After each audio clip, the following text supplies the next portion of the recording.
Hello दोस्तों, स्वागत है आप सबका आपके अपने चैनल फार्मेसी जोन में। दोस्तों, हम लोग पढ़ रहे हैं बी फॉर्म 7 सेमेस्टर के सब्जेक्ट इंडस्ट्रियल फार्मेसी 2 की यूनिट 5 को।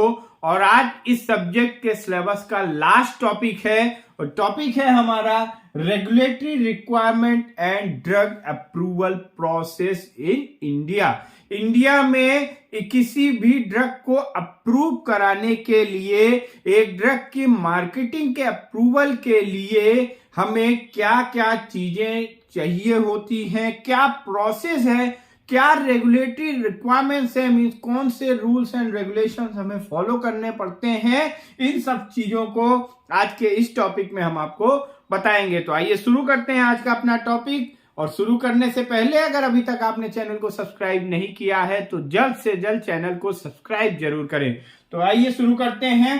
तो जैसा कि यहाँ पे हम देख रहे हैं कि जो हमारा टॉपिक है वो है regulatory requirements and drug approval process. Regulatory requirement का मतलब है कि क्या रूल और रेगुलेशन, क्या हमें अगर किसी ड्रग को हम अप्रूव कराना चाह रहे हैं तो उसके लिए हमें कौन सी चीजों, रूल्स, कौन से नियम हैं जिनको फॉलो करना होगा। और दूसरा है कि क्या प्रोसेस है, किस प्रोसेस से होके हमें गुजरना होगा जिससे कि हम ड्रग को अप्रूव करा सके। तो सबसे पहले हम प्रोसेस को समझ लेते हैं। प्रोसेस को समझने के बाद हम आपको ड्रग के रेगुलेटरी रिक्वायरमेंट्स के बारे में बताएंगे। तो किसी भी ड्रग का अप्रूवल में जो कंप्लीट प्रोसेस इन्वॉल्व होती है वो ये है कि सबसे पहले कौन सा पार्ट आता है, सबसे पहले आता है रिसर्च एंड R&D पार्ट होता है। R&D में भी जो फर्स्ट पार्ट है वो है रिसर्च।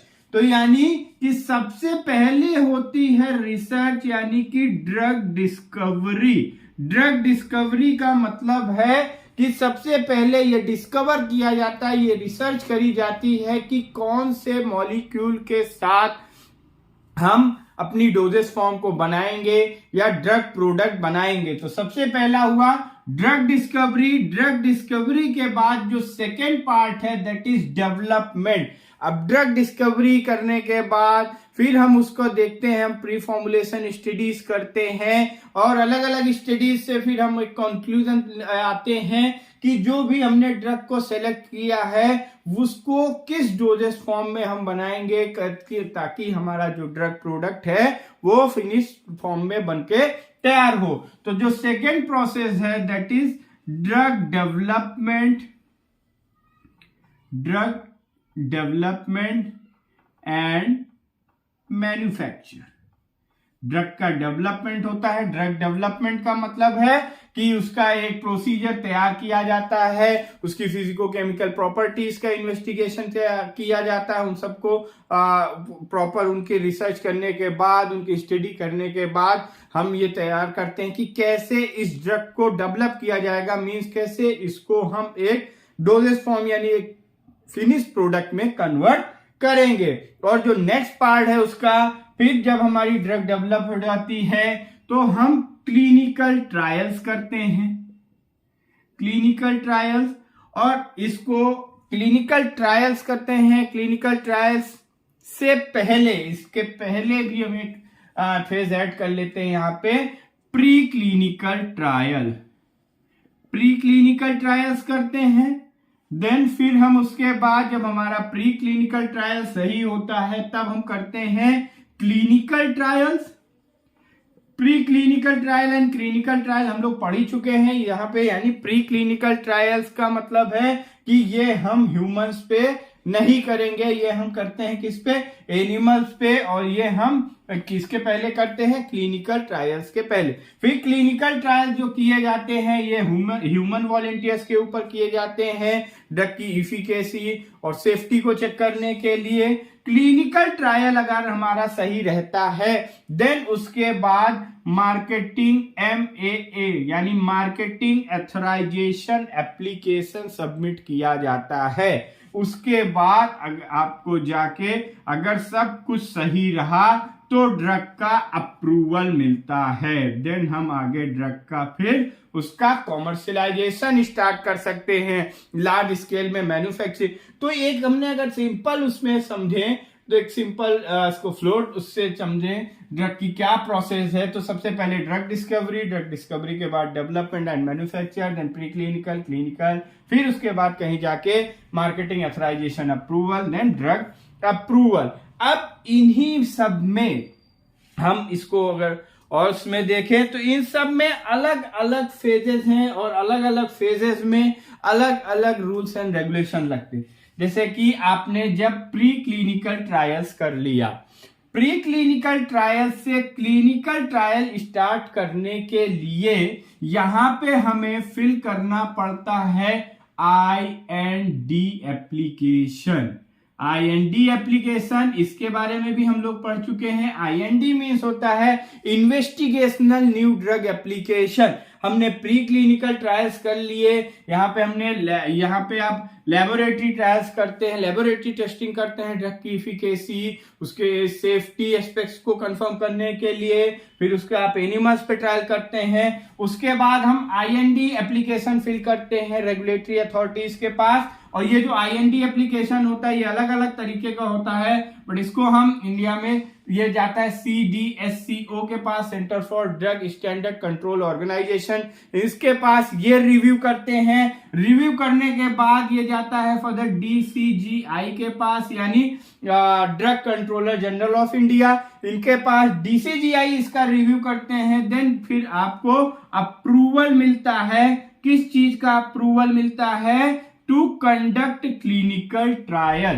तो प्री क्लिनिकल ट्रायल से क्लिनिकल ट्रायल पे आने के लिए हमें ये रेगुलेटरी कंसर्न को फॉलो करना पड़ता है। हमें IND एप्लीकेशन फिल करना पड़ता है।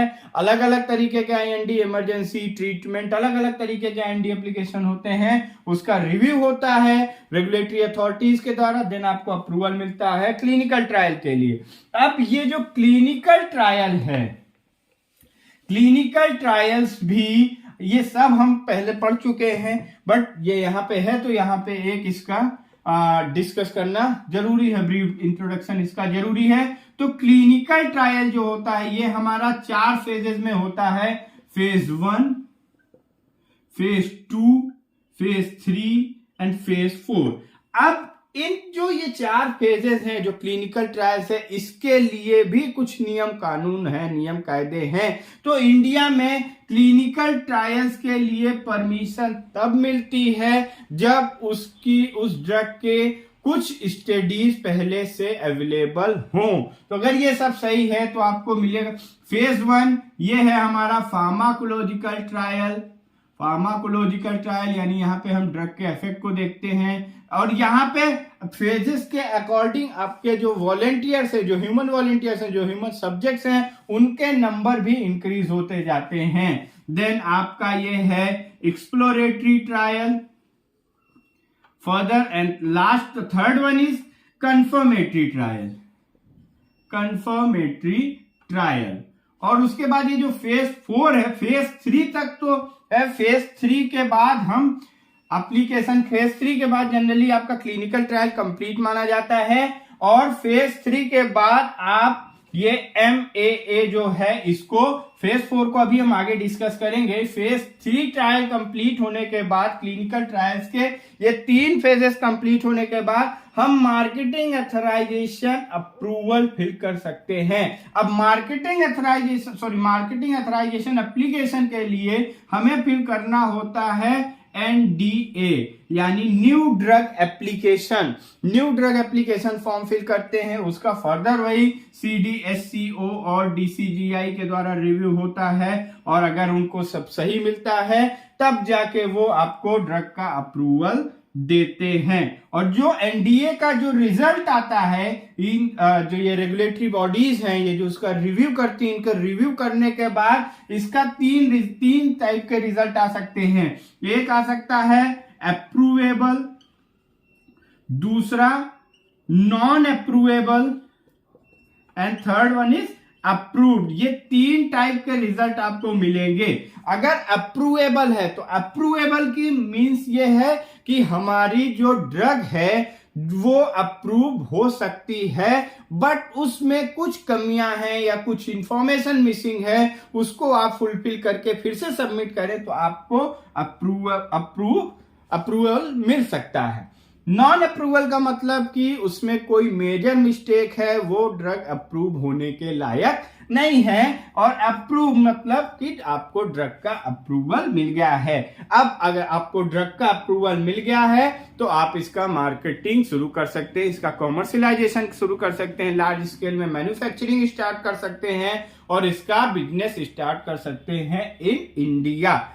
तो ये एक हमारा रिव्यू था कि ड्रग अप्रूवल प्रोसेस किस तरीके से होती है, कि किन किन स्टेप से गुजरना होता है फाइनली एक किसी भी नए मॉलिक्यूल को, नए ड्रग कंपाउंड को अप्रूवल के लिए। तो ये हमने देखा ड्रग अप्रूवल प्रोसेस। अब हम आ जाते हैं रेगुलेटरी रिक्वायरमेंट्स पे कि कौन कौन से नियम कानून को फॉलो करना होगा। तो रेगुलेटरी रिक्वायरमेंट जो है आपकी, रेगुलेटरी रिक्वायरमेंट, इसके लिए हमें किसी भी ड्रग, जो हम ड्रग की हैंडलिंग के लिए drug and cosmetic act, drug and cosmetic act 1940 and 1945 rules, जो ड्रग एंड कॉस्मेटिक एक्ट 1940 और फर्दर जो उसमें अमेंडमेंट होकर 1945 में ड्रग एंड कॉस्मेटिक रूल्स आए, इनके गाइडलाइंस के अकॉर्डिंग ही ड्रग की मैन्युफैक्चरिंग, ड्रग के जो क्लिनिकल ट्रायल्स होंगे, उन अगर इस जो यहाँ पे इन रूल्स में, जो इस एक्ट में, ड्रग एंड कॉस्मेटिक एक्ट में जो गाइडलाइंस दी गई हैं, उसी गाइडलाइंस को फुलफिल करते हुए ही आप चल रहे हैं, तभी आपको ड्रग अप्रूवल मिलेगा। अभी जो हमने ड्रग अप्रूवल प्रोसेस को देखा, वहां पे एक सबसे इंपॉर्टेंट चीज ये है कि आपको ड्रग डिस्कवरी से लेके ड्रग अप्रूवल तक रेगुलेटरी रिक्वायरमेंट्स को फुलफिल करना होगा। Regulatory requirement is necessary. अगर आप, जो हमने देखा CDSCO एंड DCGI, ये जो रिव्यू बोर्ड्स है, ये जो रिव्यू करते हैं, ये यही रिव्यू करते हैं कि जो एक स्टैंडर्ड गाइडलाइन दी गई है ड्रग एंड कॉस्मेटिक एक्ट के द्वारा, उन गाइडलाइंस को आप फुलफिल कर रहे हैं कि नहीं। क्योंकि यहाँ पे जो गाइडलाइंस दी गई हैं, अगर उन गाइडलाइंस को फुलफिल किया जा रहा है तो हमारी जो ड्रग बनेगी वो स्टैंडर्ड बनेगी। स्टैंडर्ड बनेगी तो उसमें क्वालिटी होगी, सेफ्टी होगी और इफेक्ट भी होगा। तो drug and cosmetic act 1940 and 1945 की गाइडलाइंस के थ्रू ही ड्रग की मैन्युफैक्चरिंग होनी चाहिए, और उसमें भी शेड्यूल वाई है। शेड्यूल वाई के अंतर्गत, शेड्यूल वाई में डिस्कस है, शेड्यूल वाई की गाइडलाइंस को फॉलो करना होता है ड्रग की मैन्युफैक्चरिंग के लिए, और शेड्यूल वाई की जो गाइडलाइंस है वो ड्रग मैन्युफैक्चरिंग के लिए। शेड्यूल वाई में आपको ड्रग मैन्युफैक्चरिंग की गाइडलाइंस मिल जाएंगी, ड्रग मैन्युफैक्चरिंग की गाइडलाइंस मिल जाएंगी, क्लिनिकल ट्रायल की गाइडलाइंस मिल जाएंगी, और ड्रग के इंपोर्ट की भी गाइडलाइंस मिल जाएंगी।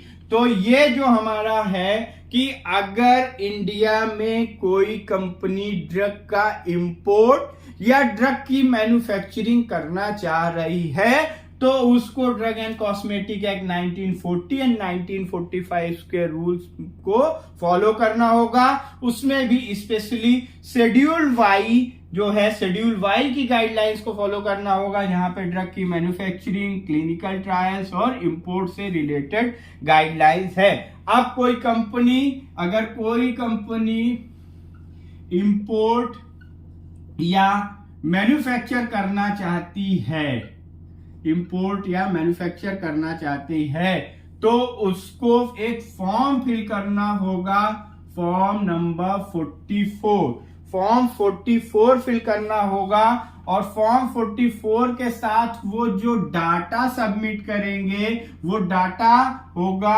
According to schedule Y. Schedule Y के अनुसार जो डाटा होंगे, उस डाटा को फॉर्म 44 के साथ वो कंपनी सबमिट करेगी, तब वो फर्दर CDSCO और drug controller general of India के पास रिव्यू के लिए जाएगा। ये इसका रिव्यू करेंगे, उसके बाद उसको इंपोर्ट या मैन्युफैक्चरिंग के लिए जो भी अप्रूवल होगा वो मिलेगा। अब इसके लिए कुछ और जो इन गाइडलाइन में, शेड्यूल वाइज गाइडलाइंस में जो कुछ और स्पेशल गाइडलाइंस हैं, हम उनके बारे में भी डिस्कस कर लेते हैं। तो इसमें है सबसे पहली जो गाइडलाइंस है वो 122A।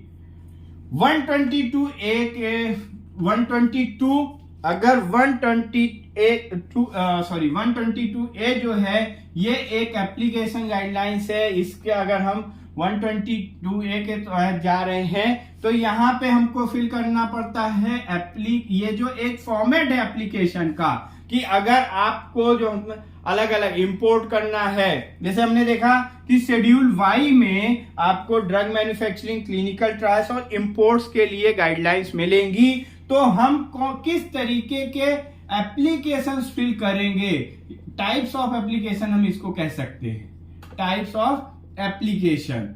तो अलग अलग चीजों के लिए अगर हम 122A फॉर्म फिल कर रहे हैं, और 122 ये है application for permission to import new drug. अगर किसी नई ड्रग का इंपोर्ट हम करना चाह रहे हैं तो उसके लिए हमको फॉर्म नंबर 122A फिल करना होगा। और अगर हम 122B, ये एक एप्लीकेशन है कि इसके अगर 122B का आपको परमिशन मिल जाती है, इट मीन्स कि आप मैन्युफैक्चरिंग कर सकते हैं किसी ड्रग की मैन्युफैक्चरिंग के लिए, बट न्यू ड्रग की मैन्युफैक्चरिंग एक्सेप्ट किसके अलावा, शेड्यूल C और C1 की ड्रग के अलावा की जो ड्रग्स हैं उनकी आप मैन्युफैक्चरिंग कर सकते हैं अगर आपके पास 122B फॉर्म की परमिशन है तो। और ये शेड्यूल C एंड C1 में क्या है, यहाँ पे कुछ बायोलॉजिकल स्पेशल प्रोडक्ट्स हैं, नॉन पेरेंटल प्रोडक्ट्स हैं, उनके अलावा आप मैन्युफैक्चरिंग कर सकते हैं। शेड्यूल C एंड C1 के इंपोर्ट और मैन्युफैक्चरिंग के लिए वो अलग रूल्स एंड रेगुलेशन है। नेक्स्ट है आपका 122D। 122D के तहत अगर इस एप्लीकेशन का परमिशन आपको मिल जाती है तो यहाँ पे आप इंपोर्ट कर सकते हैं एंड मैन्युफैक्चरिंग कर सकते हैं, import and manufacturing of FDC का मतलब है फिक्स्ड डोज कॉम्बिनेशन। कोई अगर फिक्स्ड डोज कॉम्बिनेशन की ड्रग है उसकी आप इंपोर्ट करना चाहते हैं, उसकी मैन्युफैक्चरिंग करना चाहते हैं, तब आपको 122D फॉर्म फिल करना होगा। और ये जो FDC है मींस की किसी एक ड्रग की इंडिकेशन में जब हम कॉम्बिनेशंस का यूज करते हैं तो उसे कहा जाता है फिक्स्ड डोज कॉम्बिनेशन। अब है आपका 122DA, ये क्लिनिकल ट्रायल को कंडक्ट कराने के लिए, क्लिनिकल ट्रायल कंडक्शन। अगर हम क्लिनिकल ट्रायल कंडक्ट कराना चाह रहे हैं तो हमको 122DA फिल करना पड़ेगा। 122DAB, ये अगर इंजरी या कोई डेथ हो जाती है क्लिनिकल ट्रायल के दौरान तो उसके कंपनसेशन के लिए हमें ये फॉर्म फिल करना होता है। तो ये है अलग अलग फॉर्म्स, अलग अलग क्राइटेरिया के लिए। तो हमने देखा कि जो रेगुलेटरी रिक्वायरमेंट्स है ड्रग एंड कॉस्मेटिक एक्ट 1940-1945 को फॉलो करना होगा। उसमें शेड्यूल वाई में आपको drug manufacturing, clinical trial, import के लिए गाइडलाइंस मिल जाएगी। फिर अगर कोई कंपनी चाहती है इंपोर्ट एंड एक्सपोर्ट के लिए उसको फॉर्म 44 फिल करना पड़ेगा। अलग अलग चीजों के लिए चाहती है तो 122A है, 122B, 122D, 122DA, DA and DAB। और उसके साथ फिर पूरा प्रोसेस है कि कैसे, प्रोसेस को भी हमने डिस्कस किया कि कैसे एक ड्रग का अप्रूवल मिलेगा। तो अगर इन सभी चीजों को कोई कंपनी फुलफिल कर रही तो फाइनली उसको ड्रग की मार्केटिंग का अप्रूवल मिल जाता है। तो गाइस ये था हमारा regulatory requirement and drug approval process के बारे में। आई होप कि आपको ये टॉपिक समझ में आया होगा। इस टॉपिक से रिलेटेड कोई भी क्वेरी हो तो आप कमेंट बॉक्स में ड्रॉप कर सकते हैं। टॉपिक के PDF नोट को आप डिस्क्रिप्शन बॉक्स में दिए गए लिंक से डाउनलोड कर सकते हैं। Thank you very much.